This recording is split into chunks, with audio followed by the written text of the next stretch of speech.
દેશના વડાપ્રધાન નરેન્દ્ર મોદી દેશને રમતગમતના ક્ષેત્રમાં પણ અગ્રેસર કરવા દેશના તમામ સાંસદોને પોતાના ક્ષેત્રમાં ખેલ મહોત્સવના આયોજન કરવા આહ્વાન કર્યું હતું, જેના ભાગરૂપે કચ્છમાં પણ 21મી સપ્ટેમ્બરના સાંસદ ખેલ મહોત્સવનો પ્રારંભ થયો છે।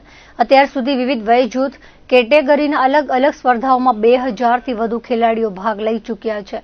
રમતગમતના ક્ષેત્રમાં પણ કચ્છના ખેલાડીઓ જિલ્લાને ગૌરવ અપાવે તે માટે રમતગમતને પ્રોત્સાહન અપાઈ રહ્યું છે, તેવું કચ્છ મોરબીના સાંસદ વિનોદ ચાવડાએ ભુજના પોલીસ ગ્રાઉન્ડ ખાતે સાંસદ ખેલ મહોત્સવ અંતર્ગત હોર્સ શોનો પ્રારંભ કરતા જણાવ્યું હતું।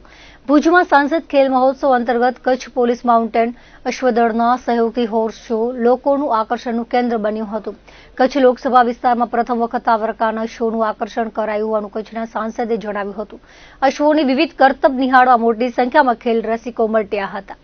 શ્રી વડાપ્રધાન શ્રી નરેન્દ્ર મોદી સાહેબના માર્ગદર્શનમાં આખા ભારતની અંદર સૌ સાંસદો સાંસદ ખેલ મહોત્સવનું આયોજન કરી રહ્યા છે, જેના ભાગરૂપે છેલ્લા 3 મહિનાથી કચ્છની અંદર પણ 40 કરતા વધારે ગ્રામ્ય કક્ષાની રમતો, ક્રિકેટ, વોલીબોલ એ ઉપરાંત ઇન્ડોર આઉટડોર અનેક ગેમોનું આયોજન કરવામાં આવ્યું હતું અને 2000થી વધારે ખેલાડીઓએ ભાગ લીધો હતો, એમને પ્રોત્સાહિત કરવામાં આવ્યા છે। આજે ભવ્ય અશ્વ શોનું પણ સ્પર્ધાનું અહીંયા આયોજન કરવામાં આવ્યું છે પોલીસ પરેડ ગ્રાઉન્ડની અંદર। સૌ લોકો આની અંદર જોડાણા હતા। હું સૌને મારી ખૂબ હૃદયપૂર્વકની શુભકામના અને શુભેચ્છા પાઠવું છું।